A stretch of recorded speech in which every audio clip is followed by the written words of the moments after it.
Siguro habang tayo ay namomroblema sa issue ng sino ang kalipikado, yung isa pa ay yung makatotohanang implementasyon sa LGU. Kaya tawagin natin si Mayor Benji Magalong na alam ko marami nang sinabi tungkol dyan eh. At nais natin marinig from the ground. Ano ba talaga ang nangyayari sa AKAP at bakit ayaw ninyo ang mga pangyayaring iyan? Maraming salamat, Madam Chair. Thank you for giving us this opportunity to convey to you what's really happening on the ground. And I prepared a position paper. I've already provided the Secretary a copy of this position paper.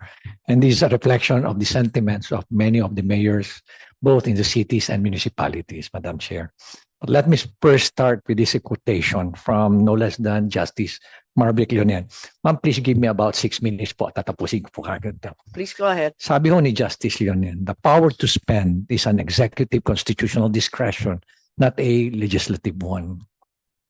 In the local government, we laud the national government's effort and appreciate its intention to provide financial assistance to low-income families and individuals.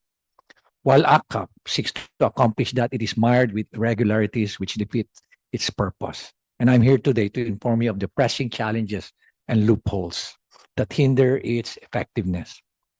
First, the current AKAP practice is plagued with many irregularities. The media already documented several cities and localities with complaints from both indigents and local functionaries regarding the unpredictable procedures in receiving AKAP. In one report, beneficiaries claimed to have received a reduced amount of AKAP. Meanwhile, many barangay captains, social workers raised concerns about angry beneficiaries who are forcing them to issue certificates of indigency to claim assistance. These are all born out of a lack of comprehensive public information and strong guidelines for disbursing AKAP.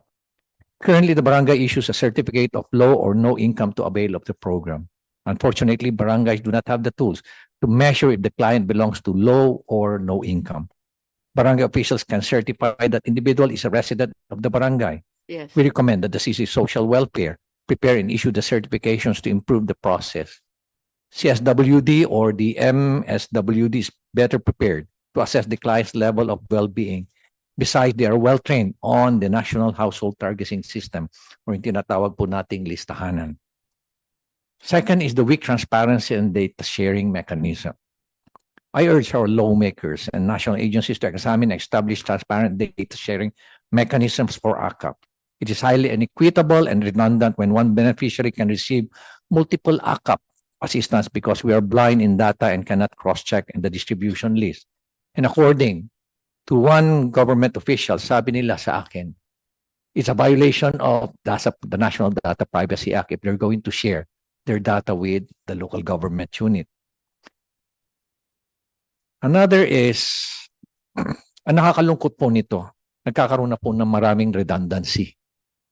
Dahil po wala hong data sharing agreement, ang isang beneficiary pwede hong kumuha po ng stupad, can also benefit from another, yung tinatawag nating AX, makakakuha po siya sa AKAP. Ang nakakarating pa po sa amin, some of the DSWD personnel, ang sabi ko sa kanila, basta request ni congressman o listahan ni congressman, no question asked, silent na lang kayo. Ganun po yung nangyayari. At ang nakakalungkot, ngayon na naging mahigpit, ang lagi nilang sinasabi, ang sabi ng mga staff, ng ating mga lawmakers, yung pera ni congressman, nandoon na sa DSWD. Bibigyan na lang ho namin kayo na endorsement, dali nyo na lang doon. Huwag ko kayo mag-alala, mabibigyan po kayo. Basta ho galing ho kay Kong. Another is, AKAP and similar aid programs are increasingly and frustratingly politicized. Perhaps the most glaring issue is the increasing politicization of the social amelioration program. In the local governments, we're concerned with a national politician decides to have a personal appearance during aid distribution. But we have no choice but to accommodate them.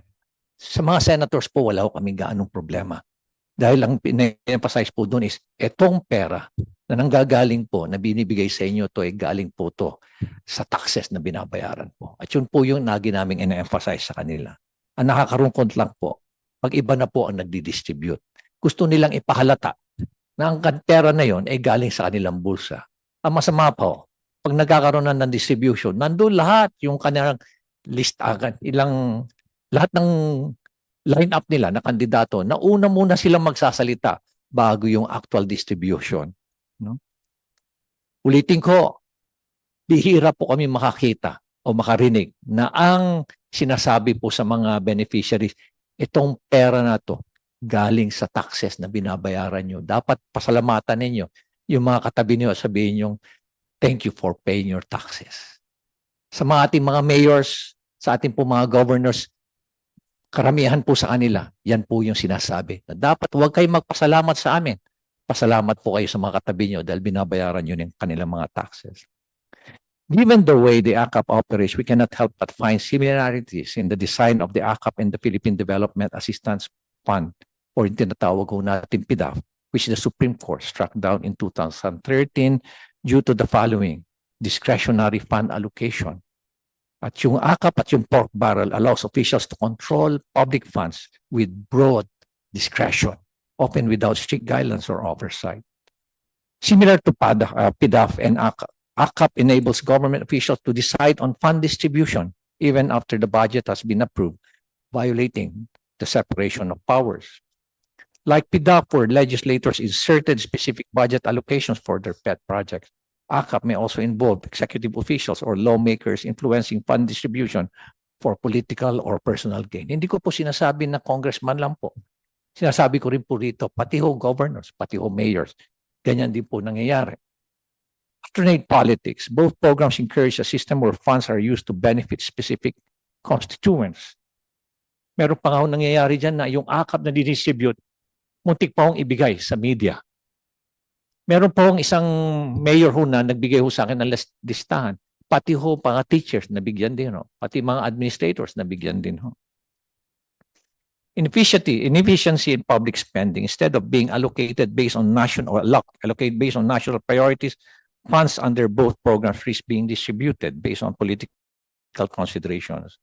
To reiterate, I'm one with the national government in providing meaningful assistance to our society's vulnerable sectors.